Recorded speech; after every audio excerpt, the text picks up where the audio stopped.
Ladies and gentlemen, I hope you're all doing well, and welcome to this tournament showdown. It's going to be the Tomb Kings versus the Dwarves here on the Dunes of Cain, and we're going to be trying some really off-meta action. So typically, this is a pretty cursed matchup for the Tomb Kings. The Dwarves, I would say, are pretty favored, with the exception of one playstyle the Tomb Kings can do, which is abusing the double Chimerian War Sphinx.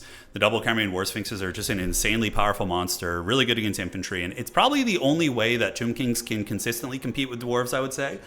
But I think there's some other areas to explore, and we're going to be trying that here using the triple Screaming Skull Catapult and double Ushapti Great Bow to try and counter Gyrocopters. So we're going to see how that goes. And Arkan the Black as well. So Arkan is going to be there with the Purple Sun as well as the Spirit Leech. For my opponent's build, pretty standard stuff. It's going to be Miners with Vanguard. Blasting Charges are S tier against the Tomb Kings. Pretty much all your infantry, no matter how good quality they are, get wrecked by the Blasting Charges.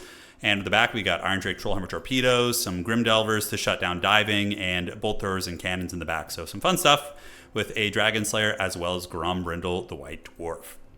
So let's get this party started. Let's have some fun and see if this weird avant-garde playstyle can get the job done, or if it's just back to the dreaded double cats. That might be the way. Granted, I think there's some other options too. I think like Ushapti melee rushes have some teeth. You can also use the Necropolis Knights, but the problem is they get punished really bad by like Thunders and Iron Drake Trollhammer Torpedoes. So some dangerous stuff. But I guess if you could shut down the artillery of the Dwarves using like your not Furies but Carrion, then the Great Bows could theoretically outrange and kill the Iron Drakes. So yeah, some interesting tech. But the firepower is online, ladies and gentlemen. We are going to be getting the Bombards coming in onto the Miners, so the Dwarves are definitely going to be taking a bit of a whooping out of the gates there. Not an insane amount of damage, but what's cool about this map is you have these dunes, so he can't shoot my artillery with the cannons, and I can kind of sit back there. Granted, he's got tons of great cannon targets. He can shoot at the Ushapti.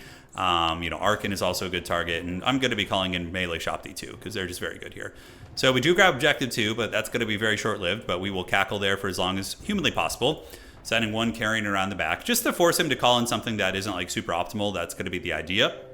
Skeleton Warriors preparing to get Blasting Charge in the face, and we've done some okay damage, but he really hasn't presented too many good quality targets. And the Screaming Skull Catapults are connecting, but not as much as I would like. There's another shot there. Does tickle these guys. There's a decent one right there on the Miners. Big thing about Screaming Skull Catapults, of course, is it does lower leadership as well, which is quite good. But we do move the two Ushaptis out, some forbidden sneaky tactics, to the point where he wouldn't be able to really cannon me. And now we're just going to be unleashing here. So we have Chosen of the Gods and the regular ones, some Nehekar Warriors coming up as well. You're going to be trying to isolate and punish these units on the outside. But the Dwarves are just going full court press, which is a good idea. It's definitely hard because with my build, Ushapti and Screaming Skull Catapults, that is an insane gambit. So I'm going to be a little bit weak against the rush. But we do cause some backfield disruption. The Carrion get on top of the Grim Delvers. Not going to kill them or anything, but we do shut them down and also take the Bolt Thrower offline. So that's pretty decent value for us, shutting down those two cost-effective units. And now the Dawi going to be coming over the hill, but Nehekar Horsemen are enough to kill Miners. They would actually win in a straight-up fight, usually because of the stat line. As long as they don't get Blasting Charge like I did there, it feels really bad. But now the Screaming Beam Catapults have switched on to the Dwarves here and have gotten some okay value. On the outside, we do get the Nehekar Warriors hanging there, while the Archers going to be poking into these units and creeping around some infantry to try and wrestle that point. And the Dwarf press continues, ladies and gentlemen. Nehekar Horsemen do manage to get the charge, and the Dwarven Miners taking huge casualties. They have good combat stats, and 38 weapon strength is really no joke.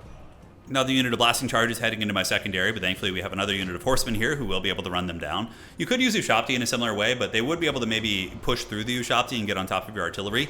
So using these guys felt a little bit better. Granted, they do still get the Blasting Charge off, so very well played. That was a nice target right there. But we do swarm, and we are pushing these guys back. The Catapult Fire is still, taxing in there. We do get our two Great Bows to go after the Iron Drakes with the Trollhammer Torpedoes, and it's doing okay damage. Nothing crazy. We haven't killed one yet.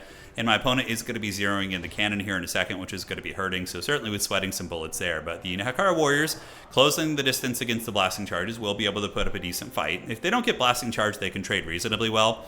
And we are up in value, and we are holding one Objective 2. That's decent. If you want to value trade with any of these factions that will press you like this, you really need to be able to hold at least one objective. If they get all three, you're just gonna pay the troll toll. So Arkan using a Skeleton Summon, we're going to be pushing this through the secondary to try and get on some of the shooting. And now the Catapults, I see a high value target, which is the Pirate Slayer. So that's one way to do it. Bombard them with the Righteous Skulls of Nehekara. And we do take them down to half health instantly. So, the Screaming Skull Catapults are actually pretty good against these loose formation units. They seem to have a good explosion radius. Nehekar Warriors there do defeat those Miners, and with the Ushapti Great Bows going to be turning about to shoot at these Dwarf Warriors. And, really not unhappy about the Catapults bombardment here. I think, maybe there's a sweet spot between having 3 Catapults and the Ushapti might be, too much. Maybe, they need to be melee Shopti. But what I was concerned about was There's been a bit of an uptick of people using the Thunder Barge and gyrocopters lately, so I was like, I need to be ready for that. I need to be ready for that. So that's why we did that. Granted, yeah, I think maybe just one who shot the great bow would be fine. But yeah, close game. We're up in value here when currently we are threatening one of the objectives on the far side. And my opponent, are they going to be coming for this outside point? We do see some Dwarf Warriors on the way. For my reinforcements here, we continue to scrap with the outside. And I am having to commit quite a bit to defending my battle lines here, but the Ushabti completely massacre these Dwarven infantry. So we do have some of the melee Shopti being called in here, but this damn Dragon Slayer has been an absolute beast. He's been really helping these like low quality units win these fights. Car Horsemen still sweeping around, and we do get a fat purple sun. Won't you come and wash away the dwarves as they just get nailed by the purple sun. The Car Horsemen come in, and we actually break those thunders super quickly. So that was a good fight for us. And now there's an opportunity to actually ninja Objective 1, which is pretty funny. But moving on up are some melee Shopti. Going to be trying to get those guys over to the point. The two Great Bows shooting in and doing some okay damage. Nothing too devastating, but still hopefully coming in the ballpark and paying for themselves. In the backfield, the Catapults have been stabilized. My opponent hasn't gotten to them yet, but it's only a matter of time before the Dowie get back there. So got to squeeze as much value as I possibly can out of these artillery pieces. We do see some Dwarf Warriors running on the other side here. Is Arkin just kind of running in the highlands of the battle in the dunes and just kind of cackling wherever he goes. That's been his game plan here. But shooting into the Grim Delvers, cost effective for sure. Looks like we have a bit of a hill, so we're able to shoot over one another, so the slope isn't really punishing us too much. And yeah, we're winning on value, but you need to be winning on value more against the Dwarves in this matchup in my anecdotal experience. As we do see the Pirate Slayers move in, and they start to get blasted by the Skeleton Horsemen. Pretty cost effective, but ultimately they're going to just get pushed off the objective. So my goal is just to hold as long as I possibly can here. Catapults still shooting away, trying to shoot into the brick of Dwarf Warriors, and the melee Shopti have gotten in, and normally they would have no hardship here, but the Dragon Slayer character has been methodically picking them off. Only 300 value, but most of it has been very cost effective as Skeleton Horsemen stuff this push here, and here we get some miners moving in, and I'm going to be ditching the artillery crew and running away. It's a good trade for him. These guys are just dirt cheap. They cost like 325 gold, right? So that's very, very good. So we do manage to steal Objective 1, though, so that was a pretty MLG play. That's certainly going to get us back in the game. And the Ushabti will crush these Slayer Pirates. Slayer Pirates are not going to get, they're not anti-large, so they're not going to be great here, as we do get a pretty cost-effective fight. Granted, the White Dwarf is on his way over. He's going to be a menace, and the Ushabti Great Bows still shooting into whatever they can.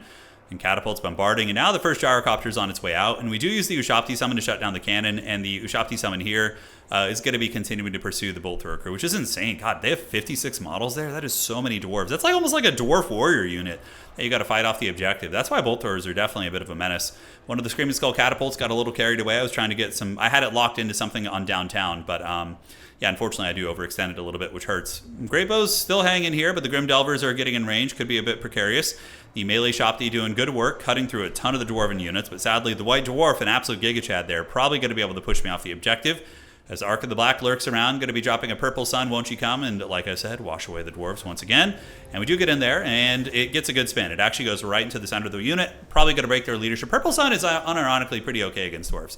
It's a decent spell. And Arkin is nice because he does, I wouldn't say he's like the most meta choice, obviously Cetra on a Sphinx is, but yeah, he's still good. He still gets the job done. Good usage of the Flame Gyrocopters, very, very good in this matchup. They are able to cook some of my mobile units here. And the Great Bows are now going to be switching onto the Gyrocopters. And you can see they punish them pretty quickly.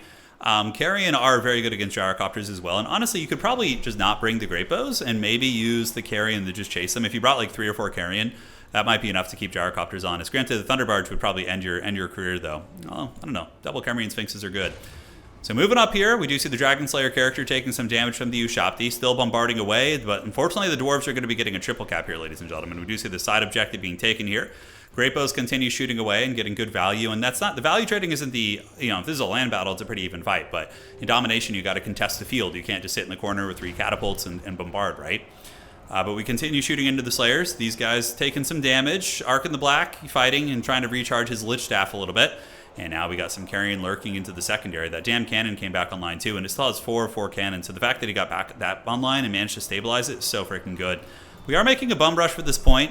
He does have Dwarf Warriors here. Dragon Slayer character don't really have effective ways of killing him. Usually the Kemrian War Sphinx is good at the solution. I did bring 1 Kemrian War Sphinx in the build in Deep Reserve, but it will be coming later, and we will see if it can turn the tide, ladies and gentlemen. So we do have the Carrion flying overhead and jumping on top of the Thunder. Should be able to shut them down. Ark in the Black cackling here, looking for opportunities as the Gyrocopters do get hunted and chased, actually wavering at this point. So the Carrion have been doing an excellent, excellent job. Going to be using the Great Bow shots to try and finish off these Chad Iron Drake Trollhammer torpedoes. A very, very stalwart unit, super tough to break.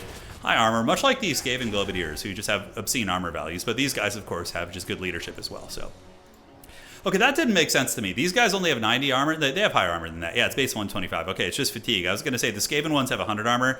It wouldn't make sense for them to have more, that's for sure. So Catapult crew, unfortunately, I think I had it in a control group, and they're going to be charging up. Not the end of the world. Carrion going to get on top of the bolt thrower and hopefully shut that thing down. Granted, the flamethrower going to be friendly firing some of the dwarfs on the ground, you can actually see. So, hey, you know, at least they are causing some havoc there. Nakar Warriors trading in here. Dragon Slayer sitting at about 2,500 HP. And the call-in for us is going to be just more and more infantry. So we get some Tomb Guard coming out. I did have one Tomb Guard. Arguably, the Halberd Tomb Guard might be better, too. Something to explore here. But we do get into the Dwarven Slayers, and we are going to be crumping them a little bit if they stay in the fight. I don't think they will. Slayers would for sure lose to a Tomb Guard unit. Tomb Guard have a good stat line and, of course, can match the unbreakable nature of things. So value, though, the Dwarves do take the value lead, guys. Not good. And my Screaming Meme Catapults have been trying their best, but several of them are offline. I think I lost one in total. One Catapult did get taken off. The other ones are able to shoot the entire game, so I'll be very eager to see what the value looked like. And now the Camarine War Sphinx is on its way out, which is just an S-tier unit. Probably the best choice you have in this matchup is just double Camarine War Sphinx, infantry, melee Shopti. That's got to be just the most cost-effective way to play this matchup. So, Old Arkin coming across. He does pop the Staff of Nagash. Going to be looking to get a summon right here. And on the other side, the Dwarf's going to be reinforcing. And it's just looking bleak. You know, I can't get to this point. He's winning over here heavily. He's got this one reinforced. And Dwarves are a very tough faction to just wrestle things from. So from here, it's pretty much just going to be GG. The Sphinx does arrive, and it can bully Grombrindle heavily. We do actually take down a Gyrocopter as well, but it's just a little too late for that, right? We do manage to get the point. A lot of Dwarf infantry coming in. We're nowhere near having success over here. My Catapult's going to be taken offline by the Slayers, and he gets 1,500 points. GG, well played. Really fun experiment. You know, I wanted to see... This is an old style that used to work against Dwarves in land battle, which was like a Catapult build. The Ushopti were, because of the Gyrocopters, the old build was basically just using like 2 or 3 Screaming Skulls, a lot of mobility, no Shopti, but I think there's some teeth with this playstyle. Like the value on the Catapults wasn't bad, it wasn't great either, but I think maybe you just cut the Ushoptis, bring the Catapults if you want to play this way, and then maybe get melee Shopti or something else. He only brought 1 gyro in his build, so it wasn't anything too crazy, but yeah, the build is just not optimal. It's a really hard matchup, and I think you have to play extremely clean and extremely meta to win this one. So probably just double Sphinx. You know, if you get 2 Camarine War Sphinxes and you manage to all in and shut down their cannons and shooting, then you just win the game. And you can bounce between the objectives because the Sphinxes just bully the Dwarvish infantry super hard. So yeah, GG well played. He played really well too. A good hero play. You know, managed to keep his artillery offline, got away from the carrion as necessary. It was a very fun match. And hopefully you guys enjoyed seeing some weird off-meta tech here. And we will see you guys on the other side.